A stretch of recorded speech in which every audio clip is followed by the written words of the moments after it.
अंधी सास का सच। निशा की सास अंधी थी। वो ठीक से देख नहीं सकती थी, लेकिन शादी के बाद माँ जी खाना खा लीजिए, और हाँ मैं आपको दवाई दे रही हूँ, वो भी खा लीजिए। नहीं नहीं बेटा, तू बस खाना बना ले, मुझे अंदाजा है मैं खुद ही खा लूंगी सब कुछ। रोज सुबह निशा की सास की आदत थी। निशा बेटा, सब्जी दे दे, मैं काट देती हूँ। अरे नहीं नहीं माँ जी, आपको चाकू लग सकता है। नहीं नहीं बहू, मुझे अंदाजा है कि कैसे काटना है, काफी वक्त से कर रही हूँ ना मैं। वैसे भी डॉक्टर ने कहा है कि थोड़ा बहुत काम करना जरूरी होता है। माँ जी डॉक्टर ने कहा है तो दे देती हूँ आपको, लेकिन मेरा मन नहीं मान रहा। अरे बहू, काम नहीं करूँगी तो कैसे चलेगा, बिल्कुल ही अपाहिज हो जाऊंगी। निशा सास को वो जो काम बोलती वो करने दे देती है। एक दिन निशा की सहेली का फोन आता है। सास सुन रही होती है कि वो किसी से बात कर रही है।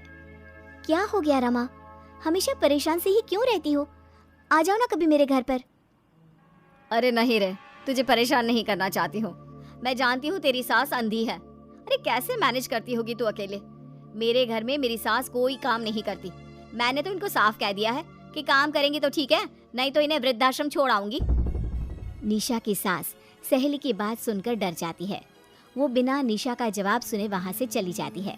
सास के जाने के बाद निशा कहती है, अरे नहीं नहीं, मेरी सास तो पूरा काम करती है। वो सब्जी काट देती है तो मैं छोंक देती हूँ, वो आटा गूंथ देती है तो मैं रोटी बना देती हूँ। अरे माँ जी तो झाड़ू भी इतना अच्छा लगाती है कि किसी को लगे ही नहीं कि किसी अंधे इंसान ने झाड़ू लगाया होगा। तू तो किस्मत वाली है। अरे मेरी सास के तो सारे अंग ठीक होने के बाद भी मगरमच्छ की तरह पसरी रहती है, सारा दिन सारी रात। अरे पता नहीं बुढ़िया को इतनी नींद आती भी कैसे है। खैर वक्त बीतता है और एक दिन निशा मोहल्ले में पति के साथ जा रही होती है कि सास की सहेली मिल जाती है। अरे आंटी कैसी हैं आप? कहाँ जा रही हैं? तुम लोगों के घर ही जा रही हूँ बेटा, तेरी माँ ने बुलाया है, कह रही थी बहुत जरूरी काम है। वैसे तुम लोग कहाँ जा रहे हो? हम मेरे मायके जा रहे हैं। अच्छा आप मम्मी जी के पास रहेंगी तो हम लोगों को कोई चिंता भी नहीं होगी। बेटा बहू चले जाते हैं। सहेली निशा के घर में जैसे ही घुसती है उसकी सास कहती है, आ गई रीना, जब से अंधी हो गई हूँ तू तो आती ही नहीं घर। अरे क्या बताऊं सीमा, तेरा तो मुझे कुछ समझ में ही नहीं आया। अरे जैसे ही बेटी की शादी हुई उधर तू अंधी हो गई, कैसे? मतलब समझ में नहीं आया। सास जोर जोर से हंसती है। अरे पागल हो गई है क्या?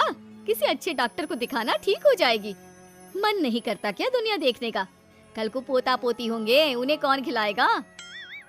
तेरी भी तो बहू आई है, तेरे भी तो बेटे को बच्चा हुआ, कितना खिला लिया तूने। अरे हमारी तो किस्मत ही फूटी थी। लड़की की पहले दिन से ही डिमांड थी कि सास ससुर के साथ नहीं रहना, चाहे जो हो जाए। अब बोल क्या करती मैं?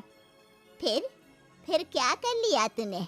दोनों आंखें होने के बाद भी परेशान ही है ना? हाँ पर चल कम से कम दुनिया देख तो रही हूँ ना, तेरी तरह अंधी तो नहीं हो गई। निशा की सास शांत हो जाती है। उनकी आंख से आंसू गिरने लगते हैं। अरे अरे रो मत, क्यों रो रही है? वैसे भी दुनिया में ऐसा कुछ नहीं है कि जो देखा जाए। चालाक बहुएं और ऊपर से वो बेटे जिन्हें बचपन से सीने से चिपका कर पाला, वो भी बीवियों के कहने पर माँ से लड़ पड़ते हैं। तेरी गुलाबी रंग की साड़ी बहुत अच्छी लग रही है, और ये जो चश्मे का फ्रेम है ना, जच रहा है तुझ पर। सहेली शांत हो जाती है। मतलब तू अंधी नहीं है, तू देख सकती है। हाँ, तू मेरी सबसे खास सहेली है, इसलिए बता रही हूँ। मैं ठीक हूँ, बिल्कुल ठीक। अरे तो फिर अंधी होने का नाटक क्यों कर रही है? दुनिया देख ली है मैंने, देखा है मैंने कैसे सास को देखकर बहुएं रंग बदलती है।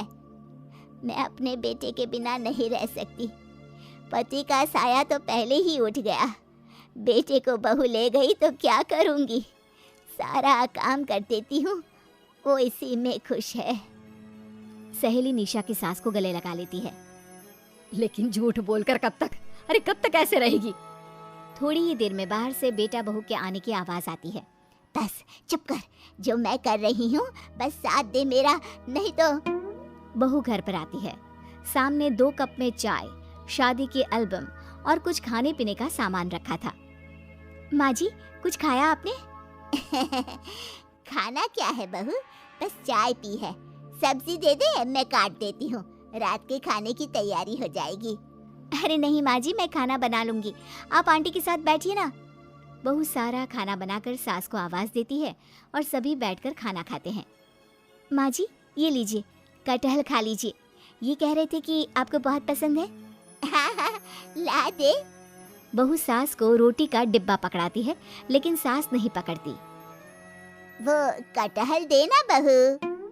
बहू जल्दी से सास को कटहल दे देती है। अगले रोज फिर सास झाड़ू लगा रही होती है कि बहू कहती है, माँ जी, आप ठीक से झाड़ू नहीं लगा रही, पीछे देखिए कितना सारा कचरा फैला हुआ है, लाइए मैं लगा देती हूँ। सास डर जाती है और पीछे देखती है। कहाँ कहाँ बहू? अरे कहीं तो नहीं है कचरा, देख। नहीं माँ जी, आप देख नहीं सकती ना, इसलिए आपको नहीं दिखा। बहू सास से झाड़ू लेकर सारे घर में झाड़ू लगा देती है। सास अब जो काम करने जाती, बहू उनसे छीन लेती। क्या बात है बहू, आजकल तुम मुझे कोई काम क्यों नहीं करने देती? माँ जी, काम ही क्या है, हम 3 लोगों के लिए खाना और 2 कमरे की घर की सफाई, ये तो मैं आसानी से कर सकती हूँ। सास को समझ में नहीं आता कि आखिर बहू ऐसा क्यों बोल रही है। वो कुछ दिनों तक सब देखती है और फिर एक दिन बहू की सहेली आती है। अरे रमा, क्या बात है, कैसे आना हुआ? बैठ, मैं चाय लाती हूँ। अरे नहीं नहीं निशा, तू सहेली से बात कर, मैं ले आती हूँ चाय। वाह, क्या बात है, तेरी सास को आंख से दिख भी नहीं रहा, लेकिन चाय बनाने को तैयार। और एक मेरी वाली है, हाथ पैर हिलाने के भी पैसे लेती है। वैसे यार आज मैं रिलैक्स हूँ, छोड़ आई मैं उन्हें वृद्धाश्रम। सास डर जाती है और अंदर से चाय बनाकर ले आती है, लेकिन डर के मारे सास के हाथ से चाय की ट्रे गिर जाती है।